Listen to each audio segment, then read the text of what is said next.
നമസ്കാരം. ജ്യോതി ടെക്നീഷ്യനിലേക്ക് ഏവർക്കും സ്വാഗതം. ഇന്ന് നമ്മൾ 4-ാം ഭാവത്തെക്കുറിച്ചാണ് ഈ വീഡിയോയിൽ പറയുന്നത്. ലഗ്നം 2, 3 ഭാവങ്ങളെക്കുറിച്ച് നേരത്തെ വീഡിയോകൾ ചെയ്തിട്ടുണ്ട്.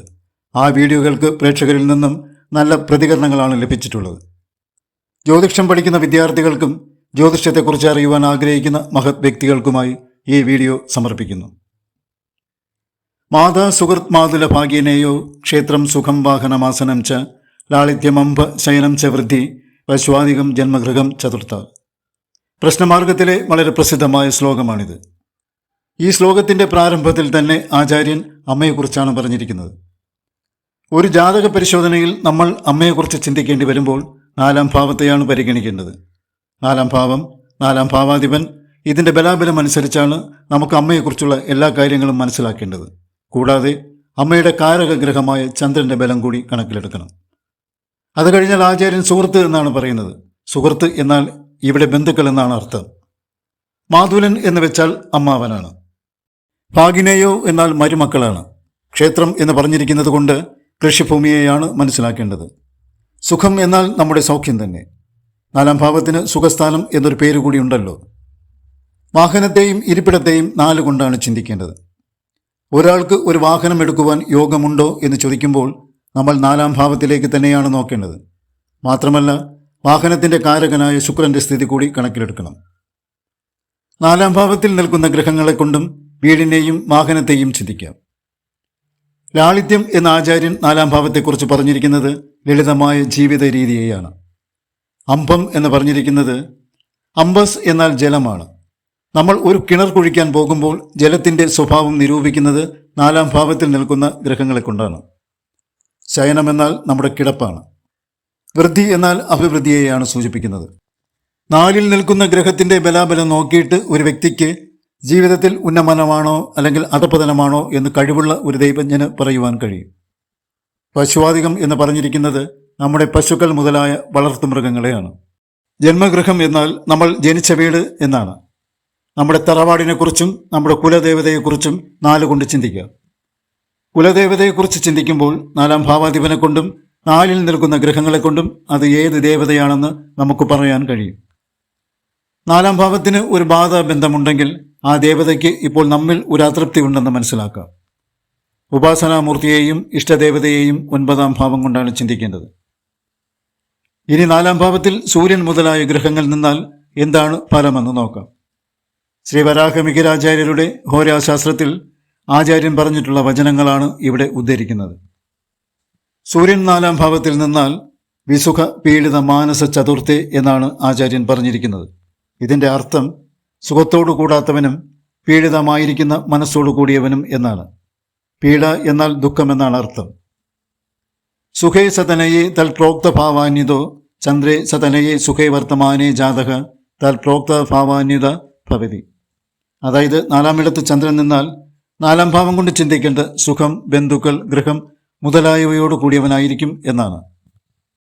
4-ാം ഭാവത്തിൽ ചൊവ്വ നിന്നാൽ സൂര്യൻ 4-ാം ഭാവത്തിൽ നിൽക്കുന്ന ഫലം പറഞ്ഞുകൊള്ളണമെന്നാണ് ആചാര്യൻ പറഞ്ഞിരിക്കുന്നത്. അങ്ങനെ നോക്കുമ്പോൾ ചൊവ്വ 4-ൽ നിൽക്കുന്ന വ്യക്തി സുഖത്തോടു കൂടാത്തവനും പീഡിതമായ മനസ്സോടു കൂടിയവനുമായിരിക്കും എന്നാണ്. എന്നാൽ ഇത് ചൊവ്വയുടെ സ്വക്ഷേത്രമായ മേടം, വൃശ്ചികം എന്നീ രാശികൾക്ക് ബാധകമല്ല. കാരണം ഒരു ഭാവാധിപൻ പാപനാണെങ്കിൽ കൂടിയും അതിൻ്റെ സ്വന്തം ക്ഷേത്രത്തിൽ നിൽക്കുകയോ നോക്കുകയോ ചെയ്താൽ ആ ഭാവത്തിന് പുഷ്ടിയുണ്ടാകും എന്നാണ് ആചാര്യമതം. ഇനി ബുധൻ 4-ൽ നിന്നാലുള്ള ഫലം എന്താണെന്ന് നോക്കാം. ബുധൻ 4-ാം ഇടത്ത് നിന്നാൽ വിദ്വാനായി ഭവിക്കും എന്നാണ് ആചാര്യൻ പറഞ്ഞിരിക്കുന്നത്. അതായത് വിദ്വാൻ, ധനി, പ്രബല, പണ്ഡിത, മന്ത്രി, ശത്രു, നർമ്മജ്ഞ, വിശ്രുത ഗുണ, പരതോർക്കവൽ ജ്ഞേ എന്നാണ്. ഇതെല്ലാം ആചാര്യൻ ഒറ്റവാക്കിലാണ് പറഞ്ഞു പോയിരിക്കുന്നത്.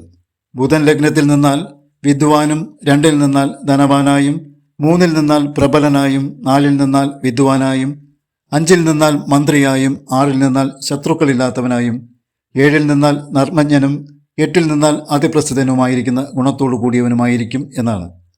മറ്റു ഭാവങ്ങളിൽ ആദിത്യന് പറഞ്ഞ ഫലങ്ങളെയും ഗ്രഹിക്കണമെന്നാണ് ആചാര്യവചനം. 4-ൽ വേഴം നിന്നാൽ സുഖിയായി ഭവിക്കും എന്നാണ് പറഞ്ഞിരിക്കുന്നത്. വിദ്വാൻ സുവാക്യ കൃപണ സുഖീച്ച എന്നാണ്. അതായത് വ്യാഴം ലഗ്നത്തിൽ നിന്നാൽ വിദ്വാനായും, 2-ൽ നിന്നാൽ നല്ല വാക്കുകൾ പറയുന്നവനായും, 3-ൽ നിന്നാൽ ലുബ്ധനും, 4-ൽ നിന്നാൽ സുഖിയായും ഭവിക്കുമെന്നാണ്.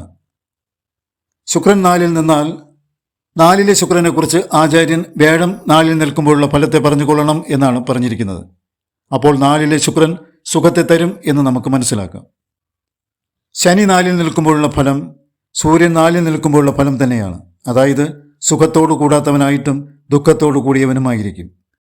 ഈ ഫലങ്ങൾ പറയുമ്പോൾ ശനിയുടെ ക്ഷേത്രമായ മകരം, കുംഭം, പേടക്ഷേത്രങ്ങളായ ധനുവും മീനവും ശനിയുടെ ഉച്ചക്ഷേത്രമായി തുലാവുമാണെങ്കിൽ ദോഷങ്ങൾക്ക് കുറവുണ്ടാകുന്നതാണ്. രാഹുകേതുക്കൾക്കും ഗുളികനും വരാഹഹോരയിൽ ഫലങ്ങളൊന്നും പറഞ്ഞിട്ടില്ല. എങ്കിലും അത് പറയാതെ പോയാൽ പൂർണ്ണമാകില്ലല്ലോ. അങ്ങനെ വരുമ്പോൾ നമുക്ക് മറ്റ് ഗ്രന്ഥങ്ങളെ ആശ്രയിക്കേണ്ടതായി വരും.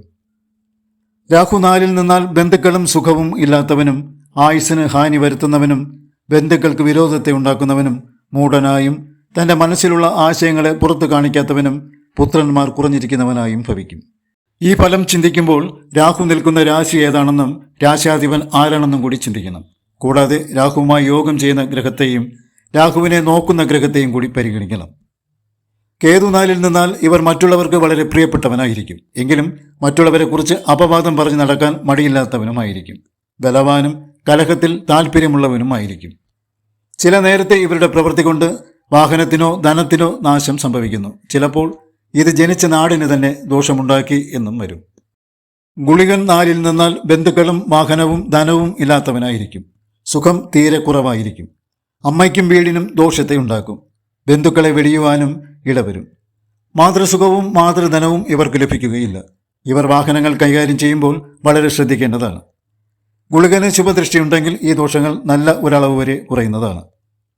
അപ്പോൾ 4-ാം ഭാവത്തെക്കുറിച്ചുള്ള അടിസ്ഥാനപരമായ കാര്യങ്ങൾ ഇതൊക്കെയാണ്. കൂടുതൽ വിവരങ്ങൾ മറ്റൊരു വീഡിയോയിൽ പറയുന്നതായിരിക്കും. നിങ്ങൾ വാട്സപ്പിലൂടെ ജ്യോതിഷം പഠിക്കാൻ ആഗ്രഹിക്കുന്നുണ്ടെങ്കിൽ ഇതിൽ കൊടുത്തിരിക്കുന്ന നമ്പരുമായി ബന്ധപ്പെടുക. ജാതകപരമായി വ്യക്തിയാധിഷ്ഠിതമായ കാര്യങ്ങൾക്കും ഈ നമ്പറിൽ ബന്ധപ്പെടാവുന്നതാണ്. നിങ്ങൾക്കും കുടുംബാംഗങ്ങൾക്കും ഈശ്വരാനുഗ്രഹം ഉണ്ടാകട്ടെ എന്ന് ആത്മാർത്ഥമായി പ്രാർത്ഥിച്ചുകൊള്ളുന്നു. നന്ദി, നമസ്കാരം.